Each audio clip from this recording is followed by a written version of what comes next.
It's really interesting to me how Tommy looks on the surface like she's the brave, fearless one, when she isn't. Fear, whether she knows it or not, is one of her key motivators. She's afraid of rejection and heartbreak, so she doesn't try. She's afraid of having what's happened to other people happen to her. And how Beauty is just the opposite, assuming the best for herself, wanting the best for herself, wanting everything everyone else has for herself. And not in a bad way. Other people have happily ever afters with their fathers walking them down the aisle, so that's what she wants and what she's willing to reach for. How to Ruin Christmas for the Woefully Uninitiated is a South African romantic comedy series that comes out every year in December. It's currently in its third season with a potential season 4 in December of 2023. Each season has 3 episodes, which makes it great for binge watchers who don't particularly relish setting a 10-season series with 22 episodes per season type situation. It's an ensemble cast, in theory, but for me, it's the Tommy and Friends show, and will always be that. It's a show I love, love, love, which is why doing this review of season 1 was so much fun. Hopefully I'll do a season 2 deep dive at some point, but that's it. It really is the Tommy and Friends show, so my reviews will only go up to season 2, which is the last time we see Tommy as played by the late Busi Lurai on the show.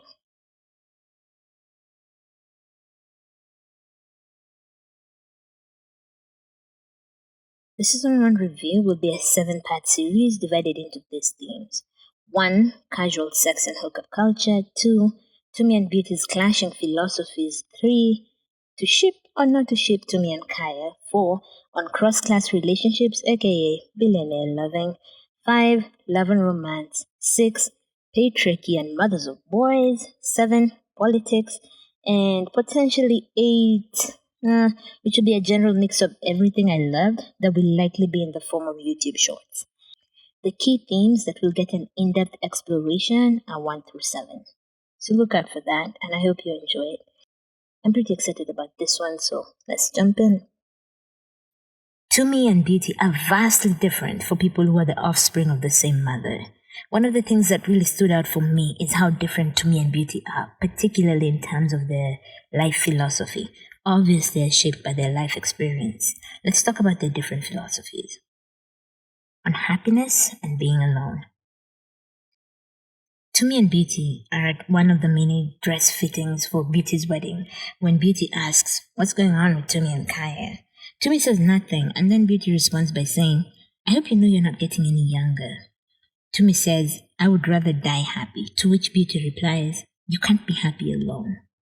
Then Tommy gives Beauty the Cliff's Notes version of how their family is not exactly the happily ever after kind. She talks about their mother who was left by their father, their aunt who was left after her engagement, their drunk uncle, etc. What's interesting about their conversation is the things it reveals about their worldviews, their philosophies on life. Beauty thinks that a romantic relationship is a prerequisite for happiness and something you need to pursue while young, while Tommy thinks that romantic relationships are the opposite, the very antithesis to happiness. I think Tommy's kind of right. Heterosexual relationships do more for men in terms of improving their lives than they do for women. She's not 100% right, but there is something there. Beauty, though, is 100% wrong. Her statement about it not being possible to be happy outside of romantic entanglement is false.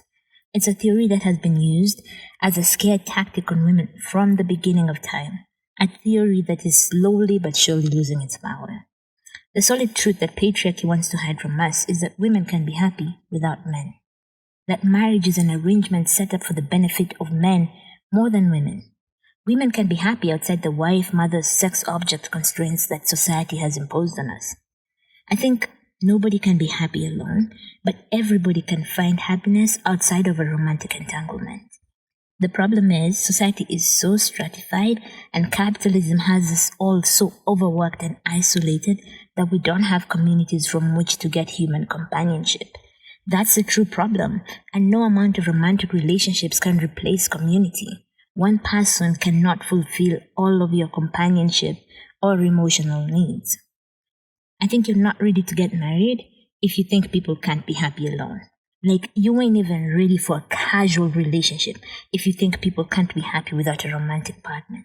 That's the kind of thinking that keeps people women in really bad relationships. There's this prevailing societal view that married women are higher up on the hierarchy and they look down on single women and they cannot imagine having to drop down to that level. So they stay in terrible situations, imagining that being single would be worse than their current circumstances. And they're wrong.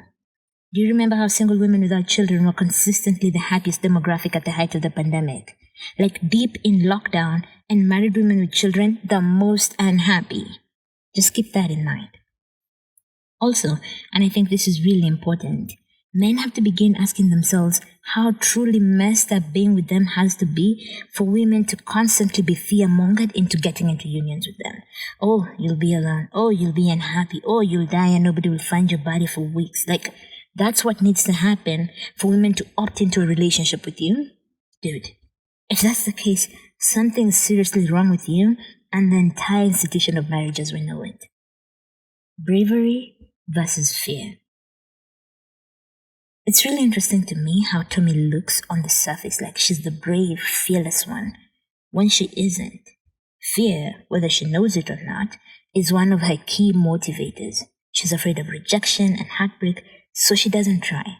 She's afraid of having what's happened to other people happen to her. And how Beauty is just the opposite, assuming the best for herself, wanting the best for herself, wanting everything everyone else has for herself, and not in a bad way. Other people have happily ever afters with their fathers walking them down the aisle, so that's what she wants and what she's willing to reach for. Tumi, on the other hand, sees that too many people get hurt in this pursuit of love. In fact, it hasn't worked out for anybody in her family, so why on God's green earth would she assume something different can happen for her and try reaching for it? Beauty looks at the positive things that other people have and reaches for them. Tumi looks at the terrible things that have happened to other people and makes plans to avoid a similar fate. Fear can have you believing all kinds of lies. So Tumi believes she's better off alone, safe from hurt by being isolated. And she's right, but she's also wrong. Maintaining that distance can keep us safe from being hurt by others, but it doesn't keep us safe from the hurt and pain of being alone. This is true of all kinds of relationships, not just romantic ones. Love is always a risk. You always risk getting hurt, getting left, but it's a risk we have to take as social beings who need companionship to be happy, to be satisfied. I think that none of them is wrong. They're just different, and I really like it. Of course, Tumi's philosophy makes more sense to me, but I think a healthy, balanced person, and who among us fits that bill, sort of has a balance of both sides. Like, you let fear keep you cautious and safe, but you also allow some optimism to seep in so that you reach for some of the good in the world. Loneliness. The loneliness theme comes up again and again. This time when Beauty reveals to Tumi that she's pregnant, Beauty says that one of the reasons she kept it from everyone is because of Valencia and all her gold digger comments. To which Tumi says, "Why do you care what people think of you?" And Beauty replies, "I'm not like you, Tumi. I don't want to be alone."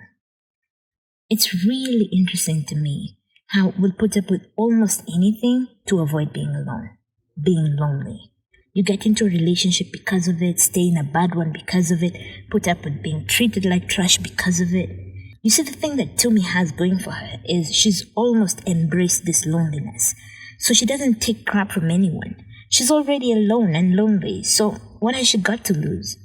Beauty, on the other hand, is too afraid of losing it that she'll smile in the face of Valencia's endless put-downs. Tumi would never. It's really sad how capitalist society causes and exacerbates our loneliness by destroying all forms of community, from union busting to privatizing free shared spaces and trapping us in a work, die treadmill. Then all that's left is love and romance as the only conceivable solution to the loneliness this world generates. No community, nothing, just a man of your own and maybe a few kids.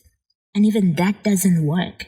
Married people are not immune to loneliness. They may even suffer the worst kind, where you're alone and suffering, even in the company of the person who is in theory supposed to alleviate it. Being alone came up in yet another instance. As you recall, Tumi ruined the wedding by banging the groom's brother after convincing him to take alcohol, essentially pushing him off the wagon.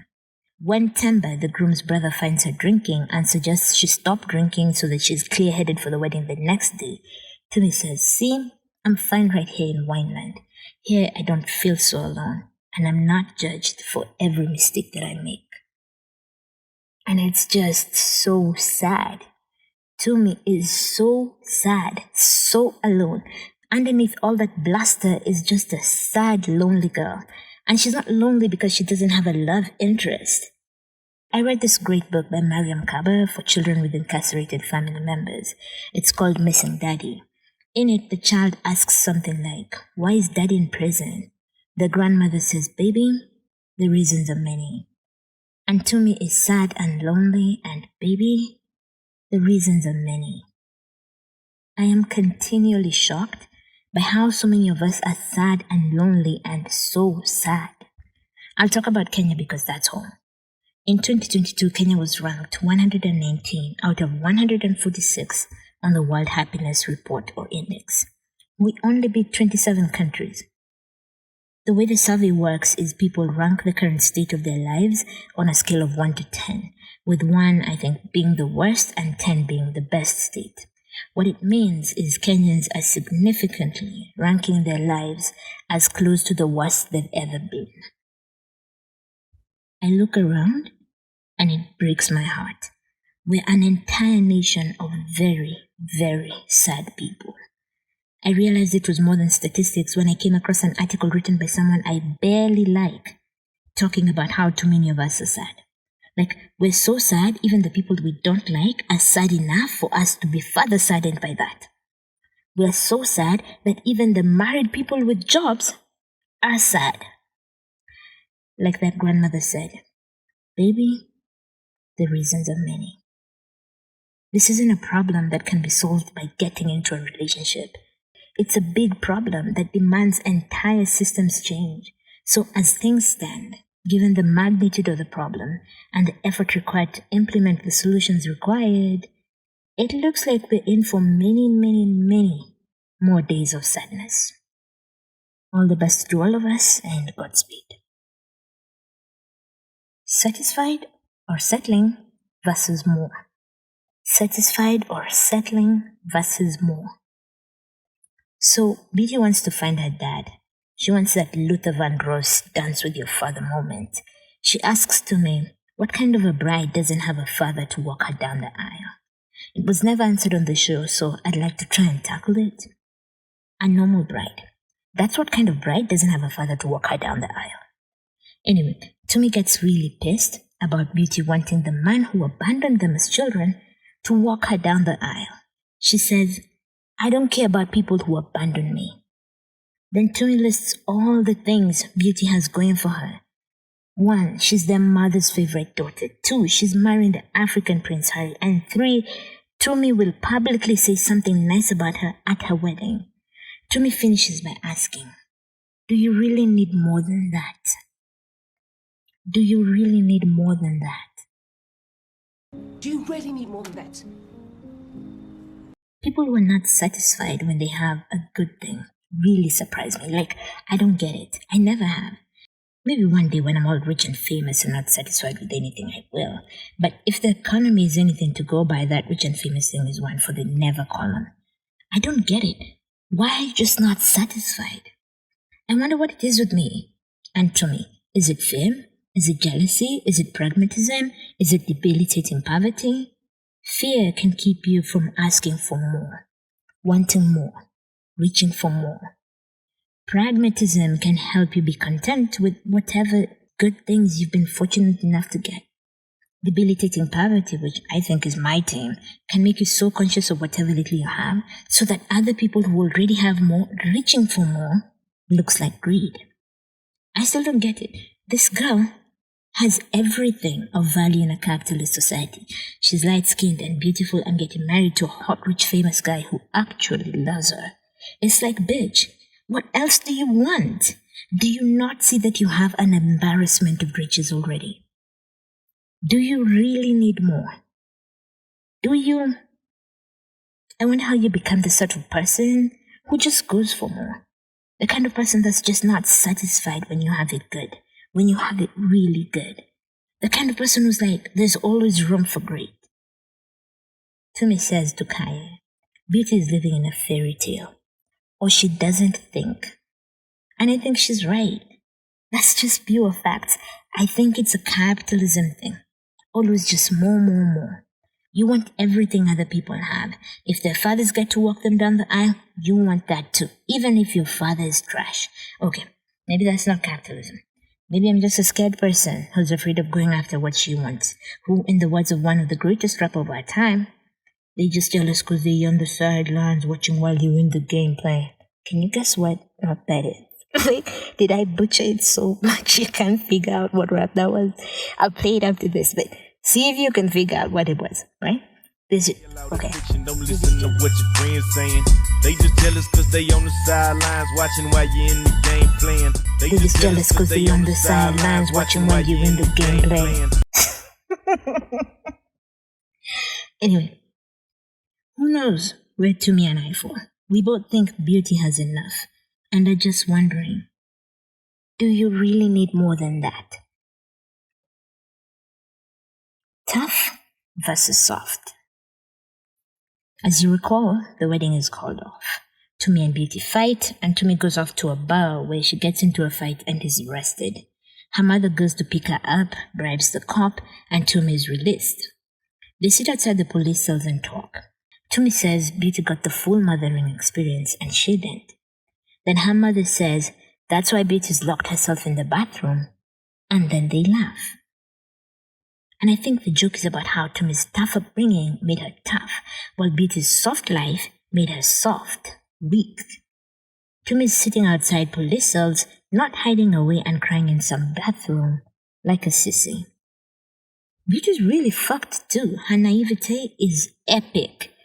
But we truly can't think being fucked up Tumi, hurting everyone you meet, is objectively better than being soft. So Tumi is tough, which we're supposed to think is great, and Beauty is weak, which I guess is pathetic, all because of how they were raised. This silver lining of bad situations thing we do, I don't think it's helpful. I think it just offers retroactive, or is it retrospective, justification for terrible things. There's this glamorizing of the struggle that just, no. You hear it now with statements like, mtoto amebembelezwa, and don't make life too easy for your child, and statements to the effect that you can overlove a child. I once heard a man from my village say that the problem with raising children nowadays is all the children's rights, like, now you can't even beat them up. The world is already such a harsh place. Why would you think it's a good idea to make it harder for your child? I know we imagine toughening up children prepares them to face a harsh world, but all toughening them up does is creates a harsh world with really tough people. What this world needs is more softness, more tenderness, more love. And maybe it starts with trying to recapture our softness, our tenderness, and protecting that of our children. I always remember James Baldwin's letter to his nephew, in which he describes the day his nephew was brought back home from the hospital after being born. He says, "Here you are, to be loved, baby, hard and at once and forever to straighten you against the loveless world." Well, you were born, here you came, something like 15 years ago. And though your father and mother and grandmother, looking about the streets through which they were carrying you, staring at the walls into which they brought you, had every reason to be heavy-hearted, yet they were not. For here you were, Big James, named for me. You were a big baby. I was not. Here you were, to be loved, baby, hard at once, and forever to straighten you against the loveless world. Remember that. The antidote to a loveless world is not denying your child love at home so that they can be prepared to face said loveless world. It's to give them love. If the world is too harsh and it kills all softness in us, the solution is not to toughen the child up at home. It's to preserve that softness, that tenderness, that fucking humanity. It's too many of us who are tough out here and too few who are tender. We need more tender people. not tough ones who know how to survive a harsh world. What we need are people who face a loveless world with love. It reminds me about this quote where someone was asking if we are rooting more for the collapse of capitalism or for the creation of systems that promote life and living. We have to focus on the creation, the building of what we want, not just the destruction of what we don't want. We want the destruction of the bad things, but we also want to build life-giving structures. If we want a world where you don't have to be the toughest motherfucker to survive, then we need to start preserving our humanity and softness. That's it. We can't keep feeding the toughness monster. This is also why I hate all talk of resilience. Fuck resilience. What I want is a world where nobody has to be resilient in the ways that we praise now. Fuck that shit. Tumi's toughness, or whatever that is why she hurts so many people around her. She could stand to be softer. She could stand to learn from her sister. She and her mother are wrong. We need a world with more people like Beauty, who when they're hurt, they lock themselves in the bathroom and weep. Not Tumis who violently lash out at strangers. The fact that the writers think the Tumi way is better and the Beauty way more worthy is just so sad. Bokang and his mother. So this isn't directly about Tumi and Beauty's life philosophies, but it really stood out for me, and I just had to talk about it. Bokang is Tumi and Beauty's cousin or nephew, something. He's a teenager, and I think he's closeted. His boyfriend wanted to come for the wedding, but he just wasn't ready to out himself like that. So they argued, and his fabulous flamboyant boyfriend left, very upset. His mother suspects something is up, so she tells him a story. She says when she was in school, there was this dark-skinned girl. At the time, being dark-skinned was considered ugly, and this girl considered herself ugly. Then one day, the girl didn't come to school. She didn't come for a few days. They later found out why. She had killed herself. At the funeral, everyone talked about how beautiful she was with her midnight dark skin. Then Bokang's mother says, if only she had spoken out, we would have told her she was beautiful. And I'm just like, no. Just no. That isn't the lesson here. That girl was growing up at a time when everyone understood that black skin was ugly. Everyone knew it. Everyone saw it that way. There was no reason to bring it up and say she was feeling one way or another. The burden was on everyone else around her. If you have a dark-skinned child or relative, the burden is on you to reassure that child first, not wait for them to come to you. They can't come to you. Same with a chubby child in a society that only values slim bodies. You have to make the first move. Everyone who loves that child has to make that first move. You cannot wait for the affected child to come to you. I mean, Bokang's mother is going to him about his closeted status. She is making the first move, which is as it should be. Her own actions refute her story, refute the moral of her story. We have to make the first move. You don't wait for the person who's suffering to tell you they're suffering. If you can see it, you have to make the first move. If you suspect it and just have this niggling feeling that you can't account for, you have to make the first move. You don't wait for children to come to you. You don't wait for potentially queer children to come to you. You don't wait for depressed people to come to you. You don't wait for your poor relatives to come to you. You go to them. You reach out first. That's what love is. That's what loving someone looks like. About friends. Beauty was primarily helped by her friends to plan the wedding. We see her hot friends everywhere. What we don't see are Tumi's friends, unless you count Kaya. At some point, I think during their fight, Beauty says Tumi doesn't even have friends. Just a few years ago, that statement would have shocked me. How even? Now I'm just saying, I can see how. First of all, capitalism is not compatible with building any relationships. Like, it just isn't. If anything, people with friends surprise me. Like, how are you doing that? Can you point me to a TED Talk you've done? I'm guessing Tumi's upbringing and all the shit she's been through hasn't made her the most trusting person. Add her selfishness to that, and you have serious difficulties making friends. Tumi's selfish me thing reminds me of a speech Wentworth Miller made.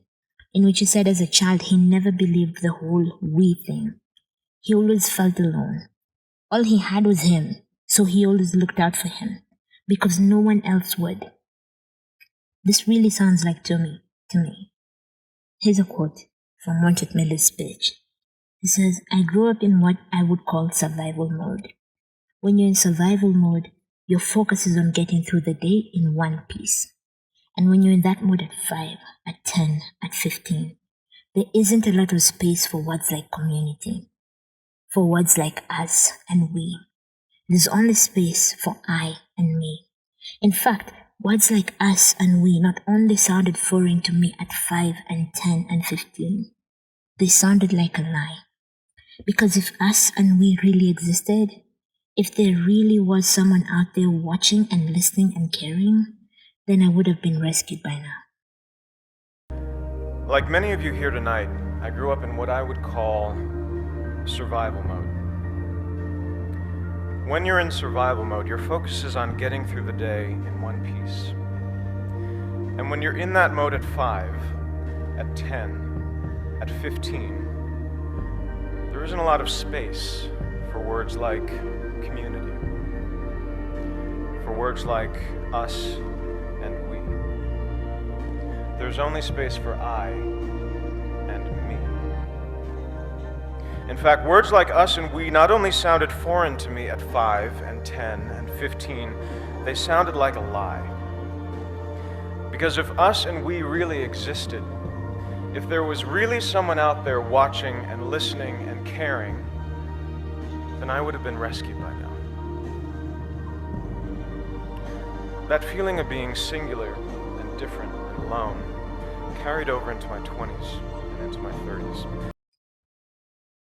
Looking at Toomey, looking at it in this light, makes you feel so sad for baby Toomey.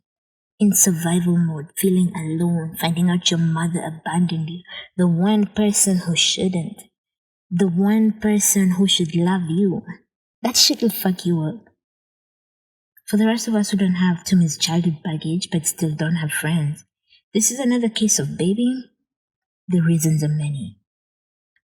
I think one that stands out for me that I've mentioned multiple times so far is just how incompatible capitalism is with forming relationships. This is especially true if you're poor and or unemployed. Everything costs money. Every hangout, every activity, every visit, you step out of your house and you start spending money. If you can't afford it, you're not going anywhere. Miss enough hangouts and people stop inviting you altogether. Say you gather enough coins to afford a hangout. I don't know if it's just me, but my God, leaving the house and seeing how well, at least financially, everyone else's life is going is like a lance to my chest. You're there spending these coins you have painstakingly collected, and around you, people are just casually spending sums of money you don't even hope to see after months of working. That kind of thing will keep you locked up in your house. It's not that you're not happy other people are doing well. It's that it points out just how badly you're doing. As that grandma said, baby, the reasons are many. If you're part of the group that doesn't have friends, tell me one of your many reasons in the comments. Maybe we can try being our own friends here. Anyway, just tell me one of the many reasons why you don't have friends. Thanks for stopping by. Until next time, remember who you are. Love life. Love people. Stay lunatic.